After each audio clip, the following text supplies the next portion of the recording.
क्या nature of the religious place का इसमें कुछ भी उल्लंघन नहीं किया जा रहा है। कोर्ट का ऑर्डर खाली उसको इम्प्लीमेंट किया जा रहा है। आप प्लीज़ आप लोग टीवी चैनल पर जब कोई चीज़ दिखा रहे हैं, मेरी आपसे गुजारिश है, रिक्वेस्ट है कि आप पूरे फैक्ट्स को बोलिए। पहला फैक्ट ये है कि 1991 में ही ये इसी पॉइंट्स पर, इसी मुद्दों पर हाई कोर्ट ने स्टे दिया। वो स्टे वेकेट हुआ? आप अक्टूबर 2021 में ये 5 नए पिटिशनर्स कोर्ट को जाते हैं, वही सेम डिमांड उनका, और ये बोलते हैं कि हम सर्वे चाहते हैं और हमको ये कमिश्नर होना।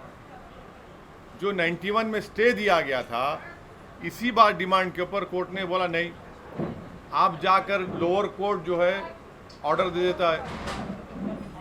तो हमारा बोलना है कि लोअर कोर्ट का ऑर्डर गलत है।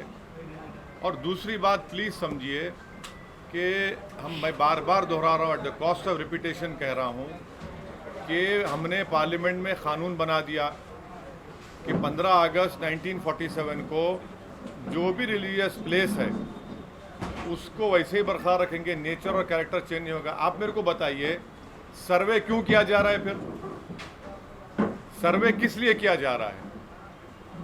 सर्वे वजह क्या है उसकी?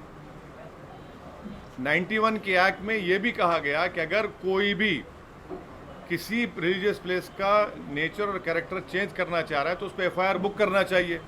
और मेरा डिमांड है कि उन लोगों पर एफआईआर बुक होना चाहिए, क्योंकि उसका मकसद वही है, नेचर और कैरेक्टर को चेंज करने का। और सुप्रीम कोर्ट ने जो बाबरी मस्जिद के टाइटल सूट में जो फैसला दिया, उसमें 5 जजेस ने कहा कि 91 का एक्ट भारत के संविधान के सेकुलरिज्म और बेसिक स्ट्रक्चर का हिस्सा है। तो ये फैसला ही गलत है लोअर कोर्ट का, बिल्कुल गलत फैसला है।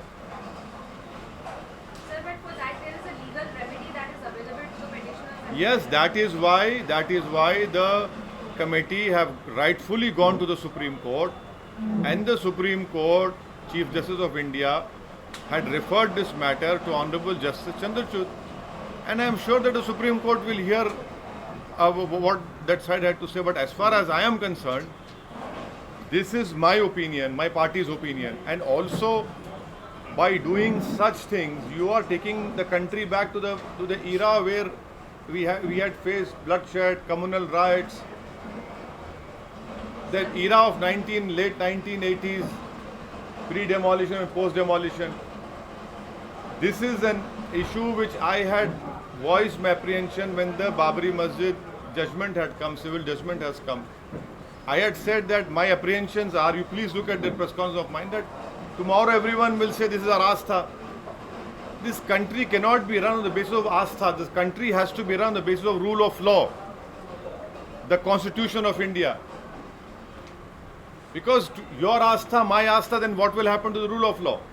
What will happen to the Constitution of India? Sir, यहाँ पे गुजरात कांग्रेस का ये आशय है कि मुस्लिम वर्सेस मुस्लिम कैंडिडेट ऐसा हो रहा है, मुस्लिम इलाकों में मुस्लिम कैंडिडेट को खड़ा करके कहीं ना कहीं पोलराइजेशन किया जा रहा है। देखिए, राहुल गांधी कैसे हार गए? अमेठी राहुल गांधी हारे ना, मेरी वजह से हारे। अरे सुनो, आप यहाँ वहाँ की बात मत करो। आप वहाँ पर क्यों हार गए अमेठी को? मैं तो नहीं था वहाँ पर, अमेठी हार गए आप। आपके यहीं के एमएलए भाग गए बीजेपी में, मेरे से पूछ के गए। कर्नाटक में भाग गए बीजेपी में, राजस्थान में भाग गए, मध्य प्रदेश में तो सरकार गिर गई, कर्नाटक में सरकार गिर गई। आपकी वजह से बीजेपी सरकार कर्नाटक में बनी, मध्य प्रदेश में बनी। और एक बात सुनिए, 2018 में मध्य प्रदेश, राजस्थान, छत्तीसगढ़ का विधानसभा का चुनाव हुआ। आप तीनों स्टेट जीते ना कांग्रेस ने। और आप जब पार्लियामेंट का इलेक्शन होता है, आप सिर्फ एक लोकसभा जीतते। राजस्थान का मुख्यमंत्री का बेटा हार जाता, मैं लड़ा क्या वहाँ पर? ये आर्गुमेंट बिल्कुल गलत है। मैं भारत की लोकतंत्र में मुझे इख्तियार है कहीं भी इलेक्शन लड़ने का। आप क्या समझ रहे कि मुसलमान गुलाम है आपका? आपके मुसलमान को क्या यरगमाल बना के रखे, होस्टेज बना के रखे क्या आप? हम लड़ेंगे मुद्दों पर और उन पर छोड़ेंगे जनता के ऊपर, किसको वोट डाले ना डाले।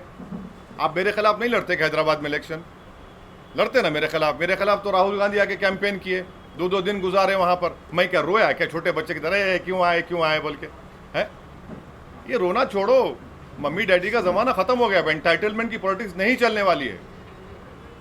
आप राजनीति को एंटाइटलमेंट के नाम पे चलना चाहते कि हम फुला परिवार है। अरे भाई, तुम्हारा ये परिवार संघ परिवार से भी जरूरत नहीं है हमारे को।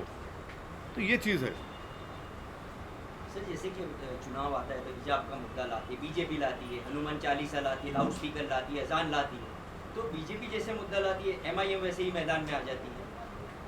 अब क्या बोलना चाहते हैं? मुद्दे का मतलब एक तरह से फायदा उठाते हैं या कांग्रेस कहीं ना कहीं दब जाती है? अरे कांग्रेस के एमएलए भाग गए तो मैं दबा रहा हूं क्या उनको? ज्ञानवापी मस्जिद के बारे में कांग्रेस क्यों नहीं मुंह खोलती? बोलो ना भाई, पार्लियामेंट का एक्ट है ना, छोड़ दो मुसलमान की मस्जिद, तो छोड़ दो। आपको मुसलमान और उस मस्जिद से वास्ता नहीं है, मानता हूं मैं, पर कानून से तो वास्ता है ना तुमको। बोलो ना उसके ऊपर कानून का ऐसा है। आज बोलते आप, इतने दिन से हम जब बोल रहे थे तो उनको मालूम हो गया कि अब तो मामला गर्म हो गया। हिजाब के बारे में बोलने से आपको डर क्या है? भाई मेरा कल्चर का हिस्सा है, मैं पहनना चाह रहा हूँ, मेरी बेटी पहनना चाह रही, कोई नहीं पहनता तो कोई पहनना चाह रही, तो आप क्यों नहीं बोलेंगे उस पर? आप नहीं बोलना चाहते इन चीज़ों पर। अब कांग्रेस दब रही है तो बहुत अच्छा है, बहुत अच्छा है। वैसे जी अमित शाह ने फिर से पश्चिम बंगाल में सीएए की बात की, आप इसके बारे में क्या कहेंगे? मैं पार्लियामेंट में तो उस बिल को फाड़ दिया ना, आप मेरे से क्यों पूछ रहे? मैं तो फाड़ दिया उस बिल को। मेरा मानना यह है कि भारत के संविधान के खिलाफ है वो कानून, और मज़हब की बुनियाद पर कानून बनाया गया जो भारत के संविधान के right to equality, right to life के ख़िलाफ़ है। मैं इस बात का हरगिज़ ख़िलाफ़ नहीं हूँ कि अगर कोई पड़ोसी ममालिक से कोई लोग आकर भारत में रिफ्यूजी का स्टेटस मांगता है, दीजिए बराबर। और आपको मैं गुजारिश करूंगा कि हिंदू अखबार पढ़िए। हिंदू अखबार में रिपोर्ट किया कि कई ऐसे हमारे जो हिंदू भाई पाकिस्तान से आए थे वो वापस चले गए, आपने उनको दिया ही नहीं कुछ भी, क्योंकि आपने दिसंबर 2014 का कट ऑफ लगा दिया। उसमें आप क्यों कट ऑफ लगाते भाई? अगर कोई आ रहा है, पीड़ित आ रहा है, मजबूर होकर आ रहा है, तो आप देखिए ना उसके ऊपर, मगर रिलीजन को क्यों लेके आते आप?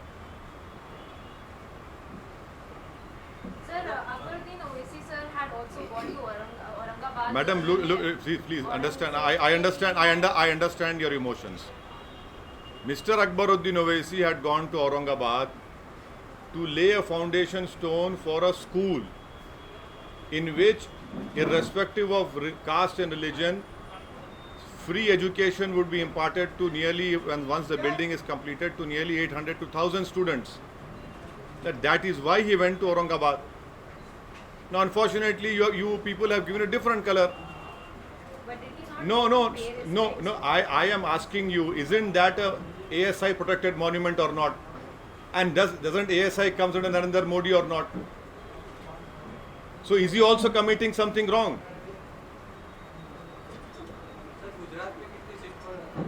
गुजरात पे अच्छे सीटों पर चुनाव लड़ेंगे और अच्छी और तैयारी के साथ लड़ेंगे और इंशाअल्लाह कामयाबी मिलेगी।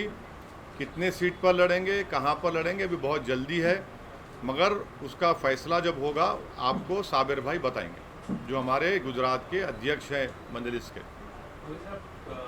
ताजमहल का भी विषय सामने आया, ताजमहल को लेकर भी पिटीशन की गई है। इस तरह से अलग अलग जो पिटीशन हो रही हैं उसको लेके ऐसा है ना कि देश में गेहूं का शॉर्टेज है, मगर कौन जिम्मेदार है? औरंगजेब जिम्मेदार है। देश में कोयला नहीं है, कौन जिम्मेदार है? बाबर जिम्मेदार है। देश में अनएम्प्लॉयमेंट नहीं है, कौन जिम्मेदार है? शाहजहां जिम्मेदार है। सबके लिए मुगल जिम्मेदार है ना, मोदी जी तो जिम्मेदार ही नहीं है। ये मोदी सरकार शॉर्टेज सरकार है। ये तो ना कोयला है, ना गेहूं है, ना रोजगार है, कीमतें आसमान को छू रही हैं और रुपया गिरते जा रहा है। तो शॉर्टेज सरकार बोलना चाहिए उसको। तो ताजमहल क्या है भाई?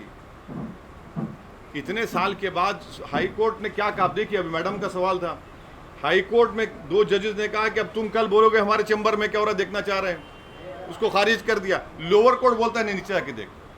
अब बताइए, हाई कोर्ट में बोल रहा है ये। अच्छा, इनको अभी क्यों ख्याल आया ताजमहल में ये है, ये समझ में नहीं आया। मेरे को लगता है कि वो जो नीचे जाना चाहते हैं ना, वो देखना चाह रहे हैं, बुरा मत मानिए, जोक कर रहा हूँ, कि नरेंद्र भाई मोदी की डिग्री कहीं ना मिल जाए उसमें।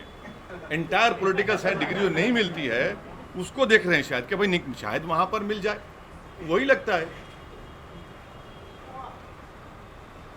सर कल छापी जाने वाले हैं, कल छापी जाने वाले हैं, पब्लिक गैदरिंग करने हाँ, वाले हाँ, हैं। हाँ। क्या कुछ मुद्दे पे बात करने हैं? आइए ना, गरम भाषण होगा, आपको मुद्दा मिल जाएगा। आएंगे सर। हम जो बोलते हैं मुद्दा मिल जाएगा आपको। आइए फिर चलाइए, 6 PM 9 PM नेशनलिस्ट बैठे हैं टीवी पर। सर त्रिपुरा में फिर से एक बार बीजेपी ने सीएम बदल दिया है चुनाव से पहले।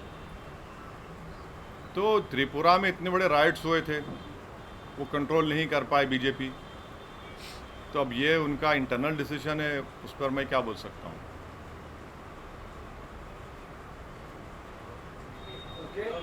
ठीक है, हाँ नहीं 1 to 1 तो हो, 1 to 1 अरे क्या, अबे तेरा 1 to 1 हुआ ना अभी, तो अभी